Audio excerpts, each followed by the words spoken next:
নমস্কার, আমি সঞ্চিতা রিয়া ফ্যামিলির নতুন একটি ব্লগে আপনাদের সবাইকে আরও একবার স্বাগত। তো আপনারা সবাই কেমন আছেন? আশা করছি নিশ্চয়ই ভালো আছেন। আমিও ভালো আছি। আর আজকে সকাল সকাল ঘুম থেকে উঠে আপনাদেরকে একগুচ্ছ বেল ফুলের শুভেচ্ছা জানাচ্ছি। হাজব্যান্ড সকালবেলা উঠে রাস্তা হাঁটতে গিয়েছিল, তো রাস্তার পাশে এই ফুলটা দেখে আবার তুলে নিয়ে এসেছে। এই ফুলগুলো সচরাচর রাস্তার পাশে গাছে লতার পাতা জড়িয়ে জড়িয়ে উঠতে দেখা যায়। ছোটোবেলাতে যখন যেতাম কোথাও, রাস্তার পাশে এই ফুলটা দেখলে আগে তুলে নিতাম। ফুলগুলোর খুব সুন্দর একটা স্মেল থাকে, বেশ ভালো লাগে। তো আমাদের গাছেও দেখছি সকাল সকাল প্রচুর ফুল ফুটে গেছে। তো আজকে তো বৃহস্পতিবার, শাশুড়ি মা একটু বাদে ফুলগুলো তুলে নেবে। তো ভাবছি আপনাদেরকে একটু দেখিয়ে দিই ফুলগুলো। আর ফুলগুলো সকালবেলা দেখতে খুব ভালো লাগছে, এত সাদা ফুটফুটে লাগছে। তো ওদিকে জবা গাছটাও দেখছি প্রচুর ফুল ফুটেছে। চলুন আপনাদেরকে একবার জবা গাছটাও দেখিয়ে দিচ্ছি। এই যে চলে এসেছি জবা গাছের কাছে। আর জবার ফুলগুলো এখনও পুরোপুরি ফুটে ওঠেনি, তাহলে বুঝতেই পারছেন আমি ভিডিওটা কত সকালে করেছি। মানে সবে কুড়ির থেকে একটু ফুটেছে, বেলা বাড়ার সঙ্গে সঙ্গে ফুলগুলো আরও বড় হয়ে ফুটে যাবে। তো গাছটা অন্য দিনের থেকে আজকে একটু কম ফুলই এসেছে। মাঝে মাঝে দু একদিন এত ফুল ফোটে গাছটাতে, দেখতে খুব ভালো লাগে। মনে হয় যেন আকাশের মধ্যে যেরকম প্রচুর তারা থাকলে জল জল করে, সেরকমই লাগে গাছটা দেখতে। ঘরের সামনে এই গাছটাতেও একটা একটা করে ফুল ভালোই ফুটছে। পুরো ফাল্গুন মাসটাতে পুরো পাতাগুলো ঝরে গেছিলো, চৈত্র মাস পড়তে না পড়তে আবার নতুন পাতা গজিয়ে গেছে। আর এত পাতা গজিয়েছে, গাছটা দেখতে খুবই ভালো লাগছে।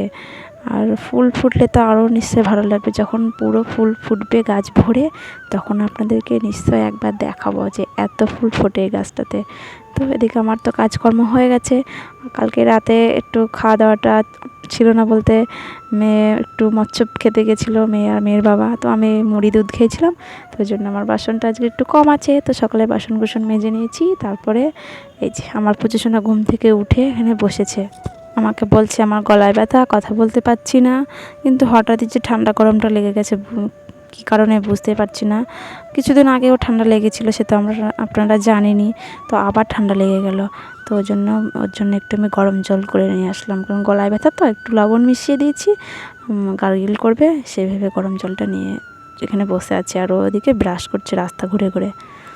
ব্রাশ ট্রাশ করে এসে তারপরে এই যে গরম জলে বসেছে। ও নিজে নিজে গরম জল দিয়ে ওর গার্গিলটা করুক। আমার ওদিকে রান্নাবান্না আছে, কেননা ওর বাবা আবার বাজারে যাবে সকাল সকালে। তো আমি বলেছি দুটো খেয়ে তারপরে যাবে, নাহলে আসতে অনেকটা বেলা হয়ে যায়, 2 থেকে 3টে বেজে যায়। ওই সময় তো খিদেও লেগে যায়।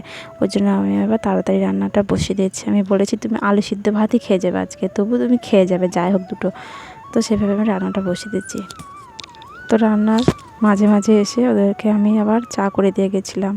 ওরা দুজনেই, মানে ওর বাবা ও দুজনেই চা খেয়েছে। তো আমার চাটা ঢাকা ছিল, তো আমি রান্না বান্না সেরে তারপরে চাটা খেতে আসলাম। আর তার মাঝখানে মেয়েকে বই টই দিয়ে আমি পড়তেও বসিয়ে দিয়ে গেছিলাম। ও পড়াটা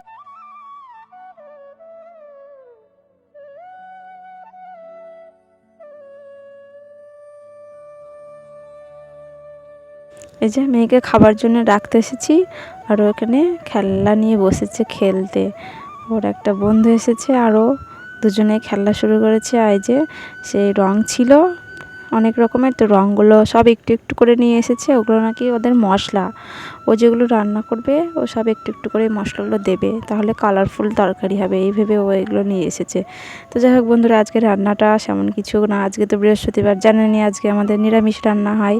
তো করেছি মটরের ডাল, তার সঙ্গে আছে আলু, তার পটল, সয়াবিন, এগুলো দিয়ে একটা তরকারি। আমি এই জন্য একটু আলু ভেজেছি। আর সকালে তো ওর বাবা আলু সিদ্ধ, বেগুন ভাজা এগুলো দিয়ে ভাত খেয়ে গেছে। তো চলুন মেয়েকে ভাতটা মেখে দিই। আর ওর ভাতের সঙ্গে আজকে একটু লেবু পেয়েছে, ওর বাবা কালকে হাটের থেকে লেবু নিয়ে এসেছে। ওর মটরের ডালের সঙ্গে লেবু পেলে আর কিচ্ছু চায় না। ও যে এত তৃপ্তি করে খায়, সেটা ওর খাওয়া দেখলেই বোঝা যায়। ওই দেখুন একটু একটু ভাত নিচ্ছে, আর ও লেবু চিপে চিপে নিচ্ছে, আর ডাল নিচ্ছে। এটাতে ওর ভীষণ খুশি। আর ও এমনিতেও নিরামিষ তরকারিও ভীষণ ভালোবাসে। সবসময় যে মাছ মাংস দিতে হবে এমন কোনো কথা নয়। ওকে নিরামিষ তরকারির মধ্যে ডাল, একটা চচ্চড়ি বানিয়ে দাও, ও সেটা দিয়ে ভাত গুছিয়ে খেয়ে নেবে। তারপরে এই যে আগের দিন হাটবার ছিল, কিছু কিছু আনাজ আনা হয়েছিল, সেগুলো আমি একটু গুছিয়ে নিচ্ছি। না গুছিয়ে রাখলে তো আবার এটা ব্যাগের মধ্যে থাকলে সব পুরোটাই নষ্ট হয়ে যাবে। তো সেভাবে আমি যেখানকার জিনিস সেখানে সব গুছিয়ে রাখছি। আমার সবজিগুলো সব গুছিয়ে রাখা হয়ে গেছে। আর ফল বলতে আমি বেশ কিছু ফল আনতে বারণ করেছিলাম, তো ওটা বেদানা নিয়েছি। আর লেবুগুলো আগের দিন আনা ছিল, প্যাকেটের মধ্যে ছিল, আমার ঢালা হয়েছিল না, তো লেবুগুলো আমি ঠিকঠাকভাবে গুছিয়ে এখানে রেখে দিচ্ছি। আর এগুলো সবই ধুয়ে তারপরে রেখে দেবো। তারপরে আমার কাজ হচ্ছে আজকে এই যে টেবিলের উপর আমার বাসন কোসন থাকে, এখানে মানে এর ওপরটা আমি একটু পরিষ্কার করে নেব। তো প্রথমে ওই যে দেখলেন ছোট ছোট কৌটো, ওগুলোতে আমার চা চিনি এইগুলো থাকে আর কি। তো এগুলো প্রথমে আমি একটু সার্ফ জল করে নিয়েছি, তো ধুয়ে দিয়ে আমি রোদে ওগুলো শুকোতেও দিয়ে এসেছি। তারপরে এই যে বাসনের ঝাঁকাটা আমি বার করেছি। যে বললামই আমার চা চিনির কৌটোগুলো সবই ধুয়ে দেওয়া হয়ে গেছে। ওদিকে চানাচুরের কৌটো, বিস্কুটের কৌটোগুলোও ধুয়ে দিয়েছি। আর এই যে বাসন কোসন বলতে প্রচুর বাসন নেমে পড়েছে। বাসনগুলো সবই আমার ধোয়াই ছিল, কিন্তু এই যে এই কদিন উপোস আছে, নীল পুজোর উপোস, তো পরপর তো নিরামিষ খাবো, তো ভাবলাম একটু বাসন কোসনগুলো হালকা হালকা ধুয়েই নিই। বেশি মাজতে হবে না, ওই হালকা একটু সাবান জলে কোনো রকম বুলিয়ে জল দিয়ে ধুয়ে রেখে দেবো শুকিয়ে। তো এইভাবে বাসন কুসনগুলো আমি সবগুলোই বার করে নিয়েছি। আর যেগুলো আমার বড় বড় বাসন সেগুলো আমি ঝাঁকার মধ্যে রেখে দিই। আর বাদ বাকি যেগুলো ছোট ছোট, ওই যেরকম চায়ের ছেঁকনি, তারপর চামচ, কাপ, এগুলো সব আমি একটা লাল রঙের সাজি দেখতে পেলেন, আমি ওর মধ্যে এগুলো রেখে দিই। তাহলে কি হয়, যখন দরকারের সময় ছোট ছোট জিনিসগুলো আমাকে নিতে সুবিধা হয়। তো এইভাবে আমি বাসনগুলো দুটো জায়গায় রেখে দিই। এই যে বললামই, লাল ঝাঁকাটাতে আমার ছোট ছোট বাসনগুলো আছে, আর বড় ঝাঁকাটাতে আমার বড় বড় বাসনগুলো আছে। তো আমি বাসনগুলো গুছিয়ে ঠিকঠাক জায়গায় রেখে দিলাম।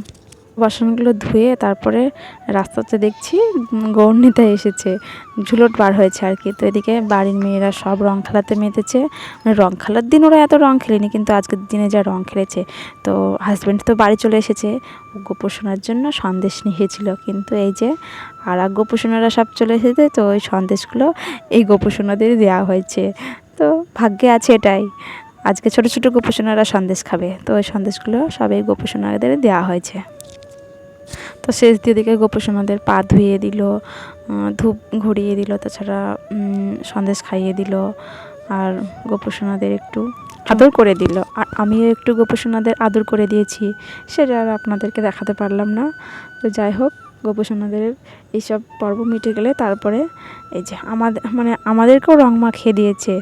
মাখবো না বলে তবুও একটু গালে রং মাখিয়ে দিয়েছে। তো এটুকু তো মাখতে হয়, বাড়ির সবাই মানে মেয়েরা তো সবই মাথা টাথা পুরো ভর্তি। তো আমাদের বললাম মাথায় দিতে হবে না, একটু গালে দিলেই হবে, তো গালে দিয়ে দিয়েছে। তো এরপরে আমরা স্নান করে নেব। আর এই যে স্নান করে চলে এসে তো আমার কাজের তাড়াটা বেশি লেগে গেছে, কেননা হাজব্যান্ড ওদিকে বাজার থেকে বাড়ি চলে এসেছে। আর আজকেও মেয়ে ভাতগুলো একটু একটু গুছিয়ে দিয়েছে, খেয়েছে।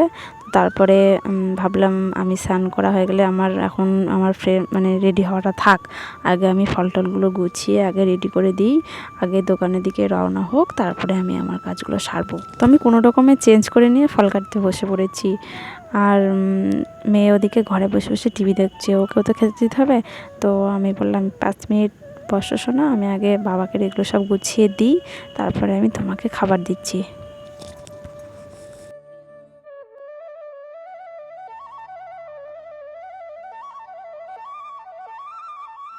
ফল টলগুলো গুছিয়ে রেখে আমি তারপরে নিজে একটু ফ্রেশ হলাম। এবারে একটু স্বস্তি লাগছে, এবার একটু শান্তি। কেননা আর তো তাড়াতাড়ি নেই, কেননা গোপোষণাকে আজকে সেবাটা শাশুড়ি মাই দিয়েছে। আমার আর এখন ওই জন্য দিতে হবে না, সন্ধ্যাবেলাতেই শাশুড়ি মাই দেবে, তখন রাতে এসে গোপুকে নিয়ে ঘুম পাড়ানো হবে। তো সেভাবে একটু স্বস্তি। তো ওদিকে রেডি হয়ে গেছে দোকানে যাওয়ার জন্য। আর বাইরে এসে দেখছি আকাশটা যেন মেঘ মেঘ ভাব, রোদ তো সারাদিন একটু ওঠেনি, আবছা আবছা রোদ, আর পুরো দিনে ছায়া ছায়া ভাব। তো বিকালবেলা আবার দেখছি ঘোর করে আসছে, বৃষ্টি হতেও পারে রাতের দিকে। তো মেয়েকে এবার খেতে দিয়েছি, ওই যে পাগলা তলার থেকে কাকি শাশুড়ি মা প্রসাদ এনেছিল, তো ওটাই দিয়ে গেছে। তো মেয়ের ঠান্ডা লেগেছে, ওই জন্য ও বললো মা আমি খিচুড়িটাই খাবো, তো ওকে খিচুড়িটাই দিয়েছি। আর এই প্রসাদটা যে খেতে এত সুস্বাদু হয়, যদি আপনার ভরা পেট থাকে তবুও আপনার খেতে ইচ্ছে করবে। আমাদের তো সেটাই হয়, পুরো খাওয়া দাওয়ার পরেই যদি এই প্রসাদটা কেউ দিয়ে যায়, তো আমাদের আবার খেয়ে নিই সেটা। তাহলে বন্ধুরা, পাগল ঠাকুরের প্রসাদ খেতে খেতে আজকে ব্লগটি শেষ করছি। ভালো লাগলে অবশ্যই লাইক, শেয়ার, কমেন্ট আর সাবস্ক্রাইব করতে একদম ভুলবেন না। আপনাদের একটা লাইক, একটা কমেন্ট আমাকে নতুন ভিডিও করতে আবার সাহায্য করবে। দেখা হচ্ছে পরের কোনো একটা নতুন ভিডিওতে। ততক্ষণ আপনারা সবাই ভালো থাকবেন। নমস্কার।